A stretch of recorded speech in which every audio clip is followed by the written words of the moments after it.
കോൺഗ്രസ് പ്രവർത്തക സമിതി അംഗം രമേശ് ചെന്നിത്തല നമ്മോടൊപ്പം ഉണ്ട്. ശ്രീ രമേശ് ചെന്നിത്തല, ഈ പ്രിയങ്ക ഗാന്ധിയുടെ വരവ് എന്തുദ്ദേശിച്ചാണ്?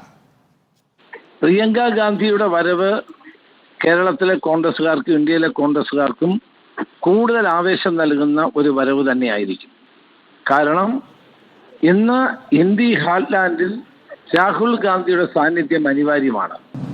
ആ സാഹചര്യത്തിൽ അദ്ദേഹത്തിന് ഏറ്റവും ഇഷ്ടപ്പെട്ട പ്രിയപ്പെട്ട വയനാട്ടിലെ ജനങ്ങളെ നിരാശപ്പെടുത്താതിരിക്കാൻ വേണ്ടി തന്നെയാണ് പ്രിയങ്ക ഗാന്ധിയെ ഇവിടെ സ്ഥാനാർത്ഥിയാക്കാൻ തീരുമാനിച്ചത്. അതുകൊണ്ട് അത് ഏറ്റവും നല്ല തീരുമാനമാണ്.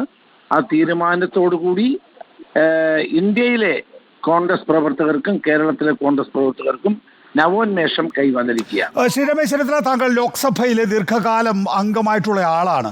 നിലവിൽ 99 +2 ഉണ്ട് എന്നുള്ളത് എനിക്കറിയാം. എങ്കിൽ പോലും 99 അംഗീകൃത അംഗസംഖ്യ. അവിടെ രാഹുൽ ഗാന്ധി പ്രതിപക്ഷ നേതാവായി പ്രോട്ടം സ്പീക്കറായി ഇതിനകം തന്നെ കൊടിക്കുന്നിൽ സുരേഷ് വന്നു കഴിഞ്ഞു. അത് കണക്കാക്കണ്ട. പക്ഷേ CPP ലീഡറായി ഇപ്പോൾ രാഹുൽ ഗാന്ധി വരികയും പ്രിയങ്ക ഗാന്ധി പ്രതിപക്ഷ നിരയിൽ ഉണ്ടാവുകയും ചെയ്യുന്നതിനെ എങ്ങനെയാണ് താങ്കൾ വിഭാവനം ചെയ്യുന്നത് ശ്രീ രമേശ് ചെന്നിത്തല? വലിയ ആവേശകരമായ മുന്നേറ്റമായിരിക്കും ഇതോടുകൂടി ഉണ്ടാകുന്നത്. കാരണം പ്രിയങ്ക ഗാന്ധിയെ ആളുകൾ കാണുന്നത് ഇന്ദിരാഗാന്ധിയുടെ പ്രതിരൂപമായിട്ട് തന്നെയാണ്. ഞാൻ തുറന്നു പറഞ്ഞാൽ അവരുടെ പ്രസംഗങ്ങളും അവരുടെ ചടുലമായ പ്രവർത്തന രീതികളും പാർലമെന്റിനകത്തും പുറത്തും കോൺഗ്രസിൽ കരുത്ത് പകരും എന്ന കാര്യത്തിൽ സംശയമില്ല.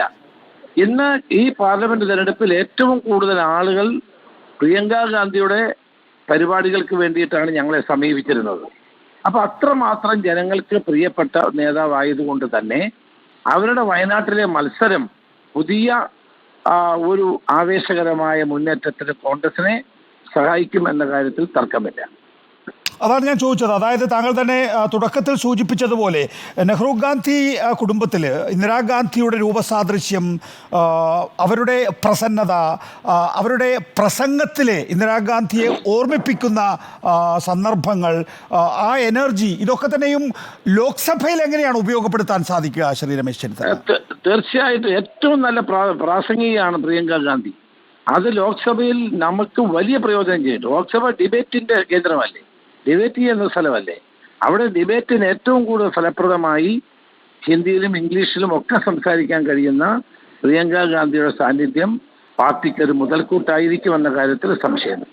നോക്കൂ, ഒരു കുടുംബത്തിലെ 3 പേർ, സോണിയാഗാന്ധി രാജ്യസഭയിൽ, 2 പേർ ലോക്സഭയിൽ, പ്രിയങ്ക കൂടി ജയിക്കുകയാണെങ്കിൽ 2 പേർ ലോക്സഭയിൽ. ഇത് കോൺഗ്രസ് സാധാരണ ഈ സമീപകാലത്ത് പ്രോത്സാഹിപ്പിക്കാത്തതാണ്. കേന്ദ്ര മന്ത്രിസഭയിൽ 1,00,000 ആളുകൾ BJPയുടെ നേതാക്കന്മാരുടെ മക്കളാണ് മന്ത്രിമാരായത്. അത് നിങ്ങൾ ആരും പറഞ്ഞു കേട്ടില്ലല്ലോ. നെഹ്റു കുടുംബത്തിന് ഒരു ത്യാഗമുണ്ട്. ആ ത്യാഗം എന്ന് പറയുന്നത് രാജ്യത്തിന് വേണ്ടിയാണ്. ഇന്ദിരാഗാന്ധി ജീവാർപ്പണം ചെയ്തു, രാഹുൽ ഗാന്ധി ജീവാർപ്പണം ചെയ്തു, ആ കുടുംബം രാജീവ് ഗാന്ധി ജീവാർപ്പണം ചെയ്തു. ആ കുടുംബത്തെ നിങ്ങൾ സാധാരണ കുടുംബമായി കാണുന്നതിനോട് എനിക്ക് എതിർപ്പുണ്ട്. രാജ്യത്തിന് വേണ്ടി ജീവാർപ്പണം ചെയ്ത 2 രക്തസാക്ഷികളുടെ ഓർമ്മകൾ ഇന്നും ഇന്ത്യയുടെ ജനമനസ്സുകളിലുള്ള ഒന്നാണ്. അവർ രാജ്യസേവനത്തിന് വേണ്ടി കടന്നു വരുമ്പോൾ അതിനെ സ്വാഗതം ചെയ്യുകയാണ് വേണ്ടത്. പ്രിയങ്ക ഗാന്ധിക്ക് 50 വയസ്സായി. ഇതുവരെ അവരൊരു തെരഞ്ഞെടുപ്പിലും മത്സരിച്ചിട്ടില്ല. അവർ മത്സര രംഗത്ത് നിന്ന് മാറി നിൽക്കുകയായിരുന്നു. ഇപ്പോൾ ഒരു അനിവാര്യത ഉള്ളത് കൊണ്ടാണ് അവർ തെരഞ്ഞെടുപ്പിൽ മത്സരിക്കാനായി മുന്നോട്ട് വരുന്നത്. ഈ പാർലമെന്റ് തെരഞ്ഞെടുപ്പിന്റെ സമയത്തും അവരോട് മത്സരിക്കാൻ പറഞ്ഞവർ മാറി നിൽക്കുകയായിരുന്നു. ഇപ്പോൾ പാർട്ടിക്ക് വേണ്ടി, നാടിന് വേണ്ടിയിട്ടാണ് പ്രിയങ്ക ഗാന്ധി മത്സരരംഗത്തെ കടന്നു വന്നിട്ടുള്ളത്. നോക്കൂ, 2 തവണ ഭരണം നഷ്ടപ്പെട്ടു UDFന്. ഇതൊരു കേരള പാക്കേജ് കൂടിയാണോ? അതായത് രാഹുൽ തരംഗത്തിലൂടെ 2019 19 സീറ്റുകൾ നേടാനായി, 2024 അത് ഉണ്ടാകില്ല എന്ന് പറഞ്ഞുവെങ്കിൽ തന്നെയും 2024 കോൺഗ്രസിന് അനുകൂലമായ തരംഗമുണ്ടായി. പക്ഷേ 2019 2021 നിങ്ങൾക്കത് ആവർത്തിക്കാൻ കഴിഞ്ഞില്ല.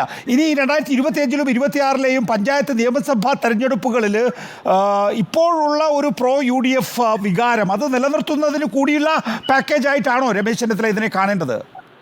അങ്ങനെ പാക്കേജ് അല്ല. പക്ഷേ അത് സ്വാഭാവികമായിട്ടും പ്രിയങ്ക ഗാന്ധിയുടെ സാന്നിധ്യം കേരളത്തിലെ കോൺഗ്രസിനും UDFനും ആവേശം നൽകും, ജനങ്ങൾക്ക് പ്രതീക്ഷ നൽകും. അത് തെരഞ്ഞെടുപ്പുകളിൽ പ്രതിഫലിക്കും എന്ന കാര്യത്തിൽ സംശയമില്ല. ഇതിപ്പോൾ രാഹുൽ ഗാന്ധി ഒഴിയുമ്പോൾ പ്രിയങ്ക ഗാന്ധി എന്ന് വരുമ്പോൾ ഇതിപ്പോൾ റായ്ബറേലി പോലെയോ അമേഠി പോലെയോ നെഹ്റു ഗാന്ധി കുടുംബത്തിൻ്റെ ഒരു മണ്ഡലമായി വയനാട് മാറുകയാണ്. സന്തോഷകരമായ കാര്യമാണ് അത് മാറുന്നത്. രമേശ് ചെന്നിത്തല പോലുള്ള നേതാക്കളെ സംബന്ധിച്ചിടത്തോളം ഒരു നെഹ്റു ഗാന്ധി കുടുംബത്തിൻ്റെ അല്ലെങ്കിൽ ഇവിടുത്തെ കോൺഗ്രസ്സുകാരെ സംബന്ധിച്ചിടത്തോളം നെഹ്റു ഗാന്ധി കുടുംബത്തിൻ്റെ തണൽ കിട്ടുകയാണ്. എനിക്ക് പണ്ട് തൊട്ടേ ആ തണലുണ്ട്. പ്രത്യേകിച്ച് പുതുതായിട്ട് തണൽ തേടേണ്ട കാര്യമില്ല.